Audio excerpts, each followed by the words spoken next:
थोड़ा सा भी नरेंद्र मोदी को अगर शर्म बची है तो आदित्यनाथ के को बर्खास्त करे। जो चिराग एक बित्ता का जो वो टीका लेकर घूमता है और कहता है कि हम दलित हैं और हमको दलित राजनीति करती है, वो हमें लगता है सत्ता के लिए अगर उनकी अपनी बेटी भी रहे तब भी वो निछावर करेंगे, क्योंकि उनको सत्ता की भूख है, बाकी किसी चीज की भूख नहीं है। मैं राष्ट्रपति जी को भी बोलना चाहूंगी। उत्तर प्रदेश के हाथरस और बलरामपुर में हुई जघन्य अपराध को लेकर पटना में जबरदस्त आक्रोश है। पीछे देख सकते हैं कैंडल मार्च निकाली गई है और यहाँ पर जो दो युवती, एक बलरामपुर और एक हाथरस में जिस तरह से जघन्य अपराध किया गया, दलित बच्चियों के साथ बलात्कार किया गया, हत्या कर दी गई, शरीर को तोड़ दिया गया। आदित्य योगी शर्म करो, शर्म करो, शर्म करो। आदित्य योगी इस्तीफा दो, इस्तीफा दो, इस्तीफा दो। महाराष्ट्र सरकार इस्तीफा दो, इस्तीफा दो। ये सरकार निकम्मी है, सरकार बदल दो, ताज बदल दो। उत्तर प्रदेश ही नहीं, जब से ये नरेंद्र मोदी देश की गद्दी पर बैठा है, इस देश की महिला सुरक्षित नहीं है। खास करके यूपी और बिहार में महिलाओं को आए दिन बलात्कार, हत्या और गैंगरेप हो रहा है। छोटी छोटी बच्चियों के साथ बलात्कार और गैंगरेप हो रहा है। और नरेंद्र मोदी जो नारा दिया था बेटी बचाओ और बेटी पढ़ाओ, इस निकम्मी सरकार को चूड़ी पहन करके गद्दी छोड़ना चाहिए। इनको क्या पता बेटी किसको कहते हैं। ये जो आदित्यनाथ योगी है, मनीषा वाल्मीकि के साथ जो जयदाती हुई, उसके साथ जो बलात्कार हुआ, उसका जो जीभ काट लिया गया, उसका जो हाथ पैर तोड़ दिया गया, कमर तोड़ दिया गया, उचित उसका इलाज नहीं हुआ। और जब उसका माँ बाप पुलिस के पास उसका लाश मांगने के लिए गया तो उसका लाश नहीं मिला। और वहाँ इतना मनबरू और मनचलू आदित्यनाथ योगी की सरकार है कि उसका लाश नहीं दिया और पुलिस ने उसका जो है लाश को किरासन तेल छिड़क करके, पेट्रोल छिड़क करके जलाने का काम किया। इससे साबित होता है कि इस देश में जो नरेंद्र मोदी है और उसका जो जहां उसकी सरकार है बीजेपी की सरकार, या बिहार में बीजेपी गठबंधन की सरकार, वहां पे महिला सुरक्षित नहीं है।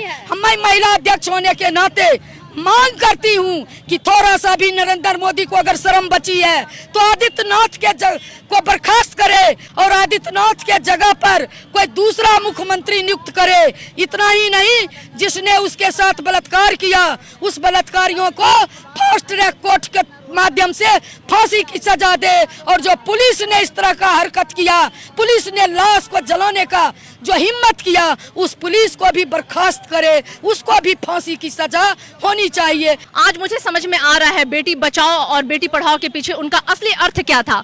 वो बेटी बचाओ का नारा इसलिए था कि आप सब अपनी बेटियों को बचा लीजिए, हमारे राक्षस आज सड़क पे उतर गए हैं उनकी बेटियों को नोचने के लिए।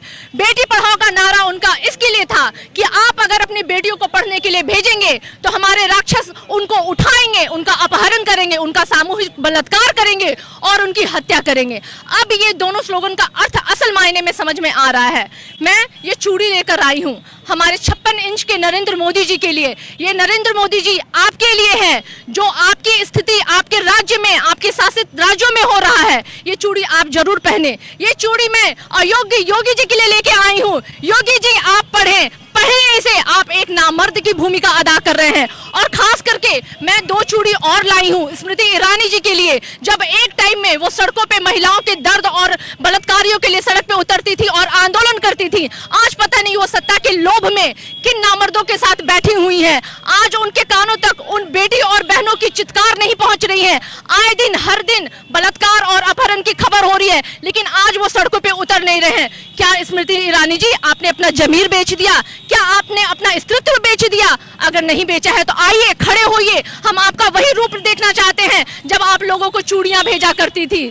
बहुत दुख की बात है स्मृति ईरानी जी, बहुत दुख की बात है अयोग्य योगी जी, बहुत दुख की बात है नरेंद्र मोदी जी। हम कहते हैं हम उस भारत देश में रहते हैं जिस भारत देश को भारत माता कहते हैं। दुख की बात है उसी भारत देश में, उसी भारत माता के देश में माताओं का सबसे ज्यादा उसकी अस्मिता को चोट पहुंचाया जा रहा है।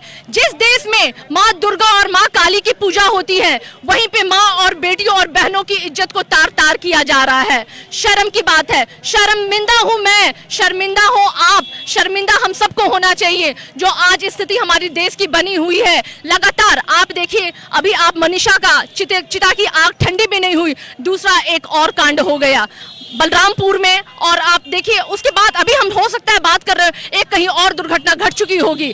हम इतने डरे हुए हैं, हमारी बेटियां सुरक्षित नहीं है, हम सुरक्षित नहीं है। कब तक, आप कब तक ऐसे करते रहेंगे? जवाब देना पड़ेगा नरेंद्र मोदी जी आपको। आप हम लोग बहुत दुखी हैं, आहत हैं, और ये सरकार की नीति इससे दिखती है। आप सिर्फ स्त्री विरोधी ही नहीं, आप विशेष करके दलित भी विरोधी हैं, क्योंकि जितनी भी जघन्य घटनाएं घटी हैं उसमें अधिकतर जो महिलाएं हैं वो इसी समुदाय से आती हैं। तो ये आपका इन सारे कृत्यों से ये दिखता है, आपका चरित्र दिखता है। दलित नेता कहाँ है एनडीए के? रामविलास पासवान, चिराग पासवान और उसी पर हाँ हंसराज हंस सड़क पे क्यों नहीं दिख रहे? वो इसलिए नहीं दिख रहे क्योंकि सब सत्ता के लोपित लोग हैं, सबको सत्ता की भूख है, वो सिर्फ सत्ता के साथ है, वो समाज के साथ नहीं है। कितनी बड़ी साजिश है कि आप जब आरक्षण की बात करते हैं तो वो चाहते हैं कि नौकरियों में आरक्षण समाप्त हो जाए, लेकिन राजनीति में आरक्षण रहे ताकि ऐसे ही लोग जो अपनी सत्ता में पैठ जमा चुके हैं वो अपने बेटों के लिए, अपने पोतों के लिए अब राजनीति करें। जो हम जातीय राजनीति से भी देख रहे हैं कि हर पार्टियों में लेकर के लोग कूद रहे हैं, तो ऐसे लोग जो चाहे वो मृत्यु सैया तक लोग पहुंच गए हैं लेकिन अपनी राजनीति नहीं छोड़ रहे हैं। जीतन राम मांझी अगर विपक्ष में होते तो क्या इस तरह घर में होते कि वो भी सड़क पे होते?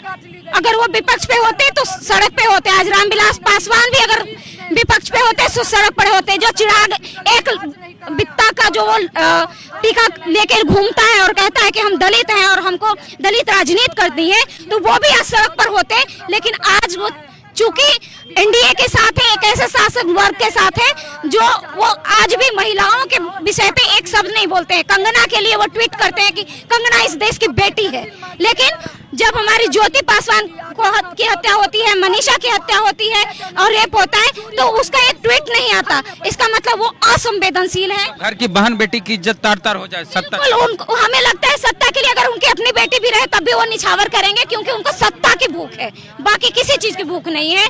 मैं राष्ट्रपति जी को भी बोलना चाहूंगी, वो दलित वर्ग के आते हैं और खुद उस जगह पे बैठ के भी जिस तरीके की राजनीति वो करवा रहे हैं और वो हर बिल को ऐसे पास करते जा रहे हैं जिससे कि पूरा गरीब तबका इससे प्रभावित होगा, और वो बिल्कुल एक तरीके के मानववादी जो व्यवस्था है उसके गुलाम है, ना कि हमारे राष्ट्रपति के लिए। मुझे उसमें बिल्कुल सीना चौड़ा नहीं होता कि हमारे राष्ट्रपति है। के आर नारायणन भी राष्ट्रपति रहे हैं, मैं कहना चाहूंगी, मुझे आज उन पे गर्व होता है।